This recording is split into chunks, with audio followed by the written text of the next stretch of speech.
Assalamualaikum warahmatullahi wabarakatuh. Sebelumnya terima kasih banyak atas kesempatan yang telah diberikan kepada kelompok kami untuk mempresentasikan hasil diskusi dari kelompok kami dengan tema sistem endokrin.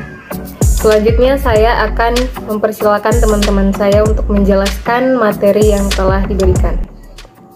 Bismillahirrahmanirrahim. Assalamualaikum warahmatullahi wabarakatuh. Perkenalkan, nama saya Janti Rasia dengan NIM M1A1-2015. Pada kesempatan kali ini saya akan membawakan beberapa poin dari materi kami yaitu sistem endokrin. Adapun poin yang akan saya bawakan yaitu pengertian sistem endokrin dan fungsi dari sistem endokrin itu sendiri. Langsung saja, poin pertama yaitu pengertian sistem endokrin. Sistem endokrin adalah kelenjar yang mengirim hasil sekresinya langsung ke dalam darah yang beredar dalam jaringan. Kelenjar ini tidak memiliki saluran tetapi mensekresi atau mengeluarkan hormon langsung ke dalam darah sehingga dapat mencapai setiap sel darah di dalam tubuh. Adapun mekanisme kerja dari sistem endokrin itu sendiri yaitu hormon dilepas dari sel-sel khusus ke dalam aliran darah. Selanjutnya, hormon dibawa ke sel-sel target dan terjadilah efek dari hormon tersebut. Poin kedua yaitu fungsi dari sistem endokrin. Sistem endokrin berfungsi untuk mempertahankan homeostatis selama istirahat dan olahraga. Saraf dan sistem endokrin juga bekerja sama untuk memulai dan mengendalikan gerakan dan semua gerakan yang melibatkan proses fisiologis.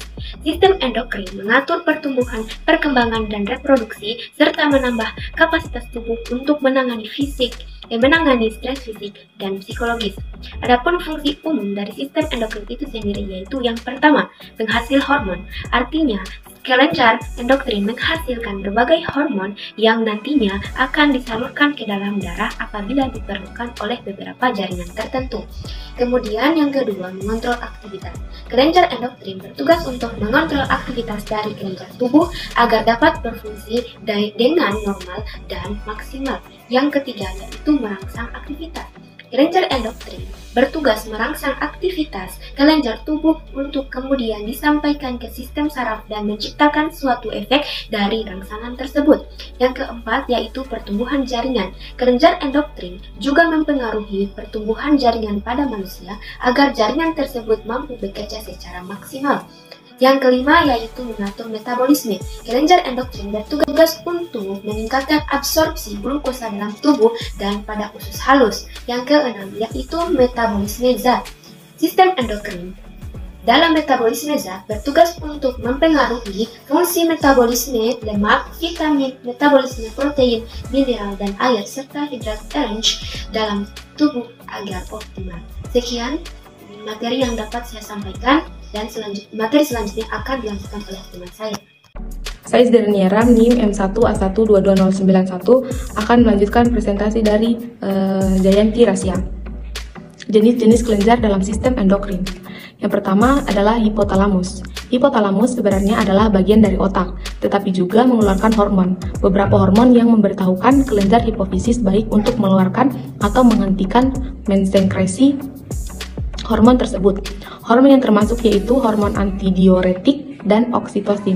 Antidiuretik merangsang ginjal untuk menghemat air dengan memproduksi urin lebih pekat.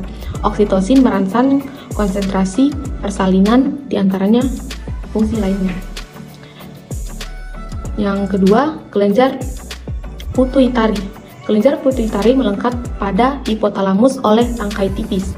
Terdiri dari dua lobus posterior menyimpan hormon dari hipotalamus, lobus anterior mengeluarkan hormon hipofisis. Yang terdapat pada tabel yang pertama yaitu hormon adrenokortikotropik. Targetnya yaitu kelenjar adrenal yang mempengaruhi merangsang konteks setiap kelenjar adrenal untuk mengeluarkan hormon tersebut. Yang kedua, thyroid stimulating hormone. Targetnya yaitu kelenjar tiroid. Merangsang kelenjar tiroid untuk mensekresi hormon tiroid. Yang ketiga, hormon pertumbuhan. Targetnya yaitu badan sel, yaitu merangsang sel-sel tubuh untuk mensintesis protein dan tumbuh. Yang ketiga yaitu kelenjar hipofisis. Kelenjar hipofisis terletak di dasar otak besar. Kelenjar hipofisis disebut juga master gland karena sekresinya berperan mengatur sekresi kelenjar endokrin lainnya. Yang pertama itu lobus anterior hipofisis. Lobus anterior hipofisis menghasilkan bermacam-macam hormon sebagai berikut. Yang pertama, somatotropic hormon. Yang kedua, leukotropic hormon. Yang ketiga, thyroid stimulating hormon. Yang keempat, adrenocorticotropic hormon. Yang kelima, gonotropic hormon. Yang kedua yaitu lobus intermedia hipofisis. Bagian ini menghasilkan melanocyte-stimulating hormon yang berfungsi mengatur perubahan warna kulit. Yang ketiga, lobus posterior hipofisis. Baik, assalamualaikum warahmatullahi wabarakatuh. Perkenalkan, nama saya Putri Dardika dengan NIM M1A1222047. Baik, saya akan melanjutkan presentasi dari teman kelompok saya. Yang keempat yaitu kelenjar tiroid atau kelenjar gondok. Kelenjar tiroid terletak di kiri dan kanan trakea di daerah faring dekat jakun. Kelenjar ini menghasilkan hormon tiroksin, tridokturin, dan kalsironin. Hormon-hormon ini berfungsi untuk mempengaruhi metabolisme sel, mempengaruhi pertumbuhan, dan mempengaruhi perubahan tiroksin. Nah, dapat kita lihat di situ ada gambar kelenjar tiroid. Baik, yang kelima yaitu kelenjar paratiroid atau kelenjar anak gondok. Kelenjar paratiroid terletak di sebelah dorsal kelenjar tiroid. Fungsinya menghasilkan hormon parathormon yang bertugas mengatur pertukaran zat kapur atau Ca dan fosfor dalam darah. Baik, kita bisa lihat di situ ada gambar kelenjar paratiroid. Baik, yang keenam yaitu kelenjar epifis. Kelenjar epifis pada katak berfungsi untuk mengatur pigmen melamin. Peranannya adalah saat katak dalam kondisi yang tidak menguntungkan, pigmen melamin akan mengumpulkan dan berakibat kulit katak menjadi pucat.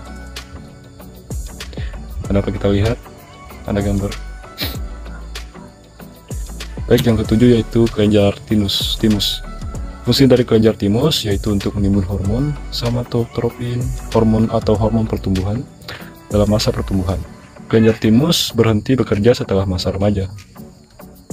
Baik, kita bisa melihat di situ ada gambar kelenjar timus. Baik, sekian dari saya. Terima kasih. Assalamualaikum warahmatullahi wabarakatuh. Perkenalkan, nama saya Muhammad Surya Fitra dengan NIM M1A1222055. Kali ini saya akan melanjutkan hasil dari presentasi teman saya. Kelenjar supranalis, kelenjar anak ginjal atau kelenjar adrenal.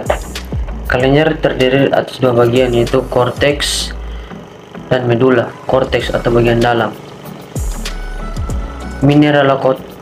Mineralokortikoid yang berfungsi menyerap ion Na dari darah dan mengatur reabsorpsi air pada ginjal. Yang kedua, glukortikoid yang berperan menaikkan kadar glukogen. Yang ketiga, androgen yang bersama-sama dengan kelenjar gonad menentukan sifat kelamin sekunder pada pria. Yang kedua, medula atau bagian dalam. Bagian ini menghasilkan hormon adrenalin atau epinefrin yang berfungsi memacu aktivitas jantung dan menyempitkan pembuluh darah. Yang kedua, mengundurkan otot polos batang tenggorok sehingga melempangkan pernapasan. Yang ketiga, menaikkan kadar gula darah dan memengaruhi pemecahan glukogen dalam hati atau glikonolisis. Kelenjar Langerhans. Kelenjar Langerhans terdapat di dalam pankreas. Tugasnya menghasilkan hormon insulin. Fungsi hormon ini bersifat antagonis dengan fungsi hormon adrenalin, yaitu mengubah gula menjadi glukogen dalam hati dan otot. Baik, terima kasih atas kesempatan yang telah diberikan. Saya akan melanjutkan presentasi dari teman saya. Sebelumnya, perkenalkan, nama saya Putri Amanda Nabila, M1A1222063. Di sini saya akan menjelaskan tentang macam-macam kelenjar pada sistem endokrin. Pada poin ke-10 yaitu ada kelenjar kelamin atau gonad. Kelenjar kelamin pada wanita terletak pada ovarium. Hormon yang dihasilkan yaitu yang pertama ada estrogen yang berfungsi untuk mempertahankan pembentukan ovum dan ciri-ciri kelainan sekunder. Yang kedua yaitu ada hormon progesteron yang berfungsi untuk mengatur pembentukan plasenta dan produksi air susu. Selanjutnya ada kelenjar kelamin pada laki-laki yang terletak pada testis. Hormon yang dihasilkan yang terpenting yaitu testosteron yang berfungsi untuk mempertahankan proses pembentukan sperma dan menumbuhkan ciri-ciri kelainan sekunder. Selanjutnya saya akan menjelaskan macam-macam penyakit endokrin. Macam-macam penyakit endokrin yang pertama yaitu ada insufisiensi adrenal, yang kedua ada penyakit Cushing, ketiga gigantisme atau akromegali, dan masalah hormon pertumbuhan lainnya. Yang keempat, hipertiroidisme, kelima, hipotiroidisme, keenam, hipopituitarisme, ketujuh, multiple neoplasia endokrin 1 dan 2 atau MEN 1 dan DUMEN, ke-8, ada sindrom ovarium polikistis atau yang disingkat dengan PCOS, ke-9, pubertas prekros atau dini. Mungkin itu saja yang dapat saya jelaskan. Saya kembalikan kepada moderator. Itulah tadi materi dengan sistem endokrin yang telah dijelaskan dari kelompok kami. Semoga materi yang dijelaskan dapat dimengerti dan bisa bermanfaat bagi kita semua. Lebih dan kurangnya mohon dimaafkan. Wabillahi taufiq wal hidayah. Wassalamualaikum warahmatullahi wabarakatuh.